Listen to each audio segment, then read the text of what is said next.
Hi friends, அனைவருக்கும் வணக்கம். நான் உங்கள் ஜிக்கி பேசுகிறேன். ஆ, இன்றைய மாட்டுப்பொங்கல் நிகழ்வினை பற்றி பேச வந்துள்ளேன். பெரிதாக ஒன்றுமில்லை. கிராமங்களில் தான் அதற்கு வாய்ப்புகள் அதிகம். ஒரு காலத்தில் சென்னையும் நாம் இப்பொழுது வாழும் இடங்களெல்லாம் மாடுகள் இருந்து கொண்டு தான் இருந்தது. இன்றைக்கி கிராமத்தில் இருந்தவர்கள் அனைவரும் சென்னைக்கு இங்கு வந்து புகலிடம் எடுக்கவும் எல்லாம் மாடுகள் எல்லாம் கவர்மெண்ட் மூலியமாக மக்களுக்கு டிஸ்டர்பன்ஸாக இருக்குதுன்னு அதெல்லாம் கிளியர் பண்ணிட்டாங்க. கொஞ்சம் கொஞ்சம் எங்கேயோ இருக்கும் ஒரு இடங்களில், ஒரு சில இடங்களில். மற்றபடி அனைத்தும் எல்லா மாடுகளும் கிராம சைடுகள் தான் இருக்கிறது. அதிக விசேஷங்கள் அங்கு தான் இருக்கும். இப்பொழுது பார்த்தீர்கள், கிராம மக்கள் அனைவரும் அவர்கள் மட்டும் இந்த சந்தோஷத்தை அனுபவிக்க ஊருக்கு சென்று விட்டார்கள். நமக்குத்தான் பொறாமையாக இருக்கிறது. சும்மா விளையாட்டுக்கு சொன்னேன், சொல்கிறேன். அங்கே இந்த மக்கள் எல்லாம் இங்கே வாழ வரும் மக்கள் எல்லாம் இந்த லீவு, லாங் லீவ் இல்லையா எல்லாருக்கும், எல்லோரும் கிளம்பி கிராமத்துக்கு போயிடுறாங்க.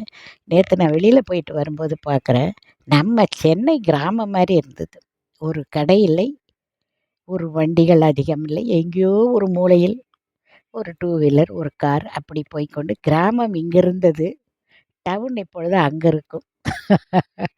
கிராமங்களில் அப்படி இந்த இந்த ஒரு சூழ்நிலை மனதுக்கு சந்தோஷம். எனக்கு இந்த சென்னை இப்படி இருக்கிறது பார்க்குறதுக்கு உண்மையிலே நமக்கு ஹாப்பியாகத்தான் இருக்கிறது. இங்கு வாழும் மக்களுக்கு அது அவர்கள் மீண்டும் இங்கு வந்து விட்டால் அது எப்பொழுதும் போல சென்னை சிட்டியாகிவிடும்.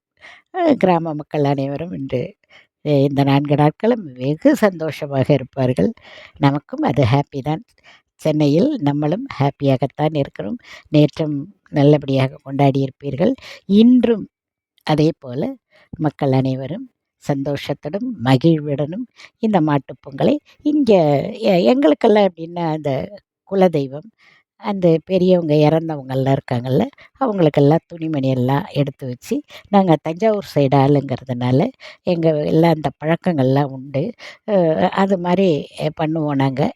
ஒரு 6 மணிக்கெல்லாம் விளக்கேற்றி கும்பிட்டு இது மாதிரி விஷயங்கள்லாம் செஞ்சு வச்சு எல்லாமே செய்வோம். மீன், மட்டன், சிக்கன், மீன் வறுவல், சிக்கன் வறுவல், மட்டன் வறுவல், கருவாடு, அண்டு இந்த கொழுக்கட்டை, முருங்கைக்கீரை, இது மாதிரி எக்ஸ்ட்ரா முட்டை, இது எல்லாத்தையும் வைத்து இலையில் போட்டு புது துணிமணிகள் இறந்தவர்களுக்காக யார் யார் ஆணாக இருந்தாலும் சரி, ஜென்ஸுக்கு வேண்டிய துணி, பெண்ணாக இருந்தால் இப்போ சாரி, இந்த மாதிரி இறந்தவங்க யாருன்னா பெரியவங்க இருந்தாங்கன்னா அவங்களுக்கு வச்சு, சிறியவர்களோ பெரியவர்களோ இப்பொழுது தானே எல்லாம் சகஜமாகிவிட்டதே, அவர்களுக்கு வைத்து படைத்தால் அந்த ஆத்மாக்கள் சாந்தி அடையும் என்று சொல்லுவார்கள். அதற்காக அந்த காலத்தில் இருந்து இது கொஞ்சம் தழுவி கொண்டு வருகிறோம். எதுவும் எந்த காலங்களில் மறையுமோ என்று தெரியாது. அதை இன்றும் செய்துவார்கள். இவ்வீடுகளில் கிராமங்களிலும் இது நடக்கும். சென்னையில் கிராமத்தில் வாழும் மக்கள் இருந்தால் அவர்கள் சந்ததிகள் இருக்காங்க இல்லையா? அப்போ எங்களை மாதிரிலாம் எங்களோட முன்னோர்கள்லாம் இறந்து போயிட்டாங்க. நாங்கள் ஏதோ கொஞ்சம் கொஞ்சம் எங்களால் முடிஞ்சதை பண்ணிக்கிட்டு இருக்கோம். இன்னும் காலப்போக்கில் இதெல்லாம் மறைந்துவிடும். இப்பொழுதே நம்ம வீட்டு ஜென்ரேஷன்களே இதில் ஈடுபட மாட்டேங்கிறாங்க. இழுத்து இழுத்து தான் பிடிக்க வேண்டியதாக இருக்குது. அதனால் அது அப்படியே போகுது. இன்று இதற்கு உண்டான வாய்ப்புகள் மாட்டுப்பொங்கல் அன்னைக்கு ஈவினிங் சந்தோஷமாக அதை கொண்டாடுவோம். பிறகு இந்த நேற்று நான் சங்கமம் நிகழ்ச்சி உங்களுக்கு காண்பித்தேன். அதேபோல் இன்றும் எல்லா இடங்களிலும் இந்த பார்க்குகளில் சங்கமம் நிகழ்ச்சி நடைபெறும்.